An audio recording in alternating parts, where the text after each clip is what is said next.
जिला शिक्षा अधिकारी राकेश बोरा आज कल्चरल फेस्ट 2025 में आपका यहाँ पहुँचने पर स्वागत करता हूँ। आज हमारा अंतिम दिन है और प्रस्तुतियाँ हमारी सारी हो गई हैं। अभी बस मंत्री जी अभी थोड़ी देर में हमारे बीच में पहुँचेंगे। माननीय शिक्षा मंत्री महिपाल ढांडा जी, उनके हाथों से बच्चों को अवार्ड सेरेमनी का प्रोग्राम आज होगा और कुछ जो अच्छी प्रस्तुतियाँ हैं वो उनके सामने होंगी। तो हमारी पूरी तैयारियाँ हो गई हैं और हम मंत्री जी का बस इंतजार कर रहे हैं कि जल्दी आएँ और बच्चों को आशीर्वाद दें। कितने जिलों से 22 जिलों से बच्चों ने अपनी संस्कृति अपना प्रोग्राम? समस्त हरियाणा से 22 जिलों से ये टीमें आई हैं।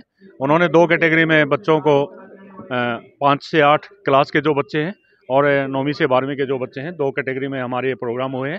स्किट का प्रोग्राम हुआ है, रागनी का, सोलो डांस का और ग्रुप डांस का। ये 4 प्रोग्राम हर कैटेगरी में हुए हैं और उसमें अभी रिजल्ट डिक्लेयर नहीं किया है, तो मंत्री जी के आने के बाद ही रिजल्ट डिक्लेयर होंगे और जो टीमें फर्स्ट, सेकंड, थर्ड और कंसोलेशन पे आएंगी उन टीमों को इनाम माननीय मंत्री जी के हाथों से दिया जाएगा। बच्चे इस हरियाणा और देश का भविष्य, आप सबको नमस्ते, राम राम। पानीपत में आप सबका स्वागत। मैं देख रहा था बैठ के, बहुत बारीकी से, जज तो नहीं, मगर मैं ये सोच रहा था कि कितना मुश्किल काम दिया होगा जो जजेज यहाँ पर बैठे हैं, जो निर्णय कर रहे होंगे। कितना मुश्किल है। एक एक बच्चे की इतनी जबरदस्त खूबी, इतना जबरदस्त टैलेंट, इतनी अच्छी तैयारी, एक एक स्टेप, संगीत, सुर, ताल, लय सबके साथ जुड़ा हुआ, और उसके बीच में निर्णय करना एक जज के लिए इतना मुश्किल है, इतना मुश्किल है कि वो भी एक बार उलझ जाएंगे कि हम किसके साथ न्याय करें। आप सब में इतनी प्रतिभा है, आप सब में इतना लगन और अपने कार्य के प्रति, अपने हुनर के प्रति, अपनी प्रतिभा के प्रति आपकी मेहनत, आपका अपनी प्रतिभा में 100% खो जाना जजेस के लिए चैलेंज का विषय है। यह मेरे लिए बड़ी खुशी की बात और आप सबके लिए भी खुशी की बात है। जीवन में ये बच्चे, जैसे आपने सोलो डांस देखा, एक ग्रुप तो 6 से 8 और एक 9 से 12, 5 से 8 और 9 से 12, दोनों का डांस बहुत ही सुंदर था। छोटे बच्चों की जो कला है वो बेहद ही निखरी हुई है, बहुत सुंदर कला करते हैं और बच्चे मोटिवेट भी होते हैं और यहाँ इनाम भी मिलते हैं। तो बच्चों के ये भविष्य का एक स्टेप है। ये छोटे कलाकार हैं, ये बड़े होकर के भविष्य में बड़े कलाकार बनेंगे और हमारे देश का नाम रोशन करेंगे। शिक्षा को एक नए स्थान पर पहुंचाने का जो प्रयास किया है, और जैसे कि अभी बताया, नई शिक्षा नीति जिसको लागू करने के लिए न रात देखते हैं न दिन देखते हैं, 24 घंटे मेहनत कर रहे हैं, ऐसे हमारे शिक्षा मंत्री महिपाल ढांडा जी, मैं जोरदार तालियों से आप सबसे अनुरोध करूंगी कि उनका स्वागत करें, जिनसे हमें प्रेरणा मिलती है, जिनसे हमें ऊर्जा मिलती है, ऐसे हमारे शिक्षा मंत्री। क्योंकि अगर किसी देश की हमने व्यवस्था को बदलना है, उस देश का विकास हम चाहते हैं, चाहे वह आर्थिक है, सामाजिक है, राजनीतिक है, किसी भी विकास में सबसे बड़ी भूमिका अगर किसी चीज की है तो वो शिक्षा की है।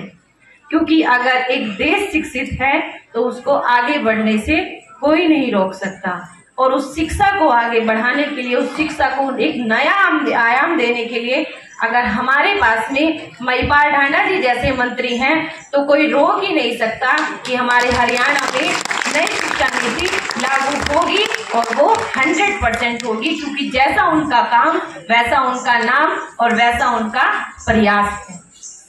आज हमें प्रेरणा मिलती है उनको देखकर काम करने की, हमें प्रेरणा मिलती है उनके विश्वास से कि जैसा विश्वास मंत्री जी के मन में है वैसा विश्वास हमारे मन में भी हो।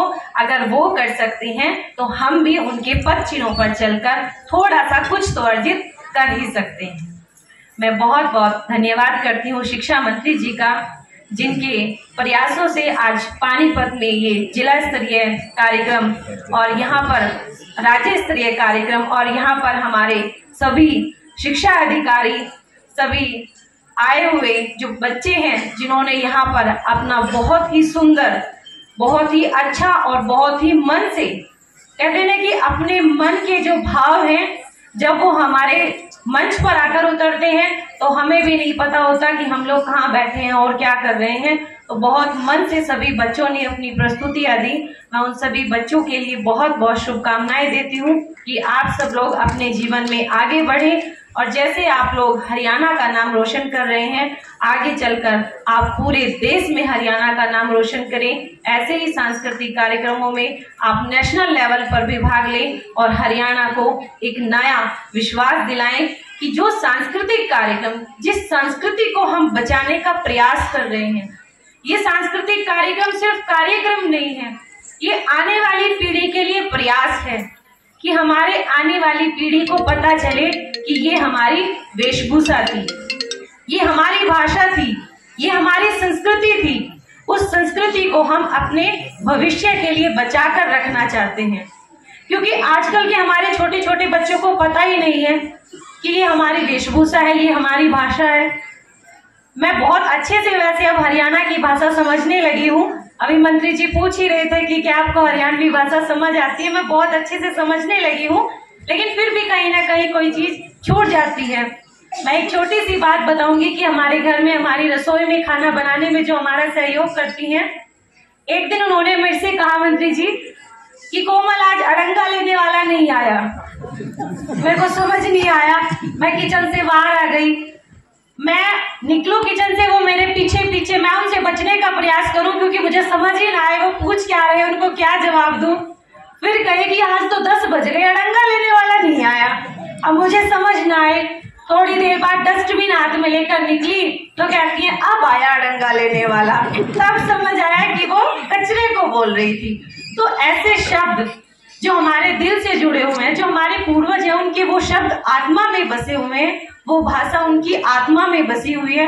हम कितना भी प्रयास कर लें लेकिन अपनी आत्मा को अपने शरीर से अलग नहीं कर सकते। और ये संस्कृति, ये वेशभूषा, ये भाषा, ये हमारी आत्मा है और उस आत्मा को हम लोग जिंदा रख रहे हैं, आने वाले बच्चों तक पहुंचा रहे हैं। मैं बहुत बहुत धन्यवाद करती हूँ।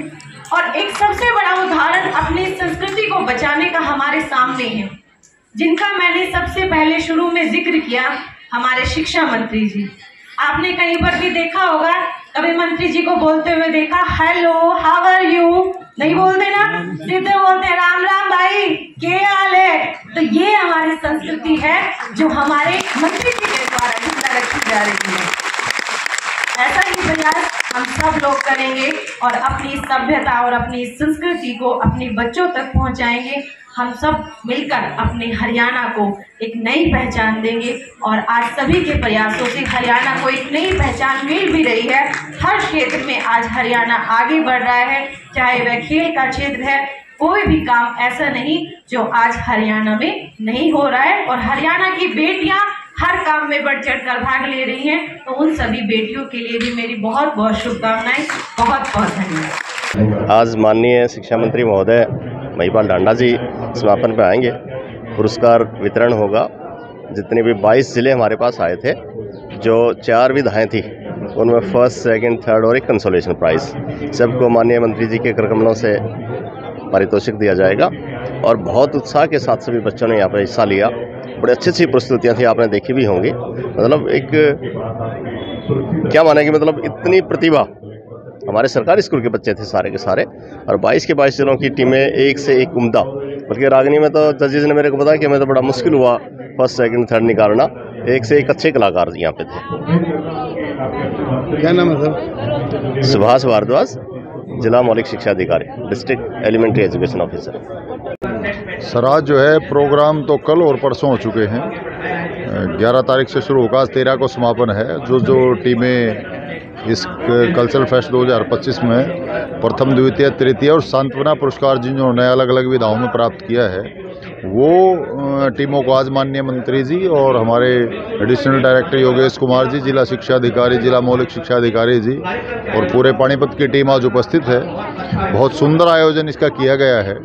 पानीपत में ऐसा आयोजन पहली बार है और टीमों के हाव भाव और इंचार्जों की फीडबैक से पता चला है कि सब संतुष्ट हैं। उनकी पूरी व्यवस्थाएं हमारी जो आदरणीय जिला शिक्षा अधिकारी महोदय और माननीय मंत्री जी के नेतृत्व में बहुत अच्छी व्यवस्थाएं की गई हैं और बहुत अच्छी प्रस्तुतियां हैं। मेरी स्वयं रागनी विधा के जो जजेस हैं उनके पास में कल बैठा तो बात हुई थी, बोले जितना मुश्किल कंपटीशन था 5 to 8 में रागनियों का कि हम मतलब मुश्किल था हमारे लिए निर्णय करना कि किसको कैसे मतलब प्रथम, द्वितीय और तृतीय घोषित करें। जब जजेस की ऐसी राय हो तो प्रोग्राम की जो क्वालिटी है वो अपने आप में उस पर जो है वो कोई प्रश्न चिन्ह या कोई संदेह नहीं रह जाता है। तो बहुत शानदार प्रस्तुतियां बच्चों ने करी।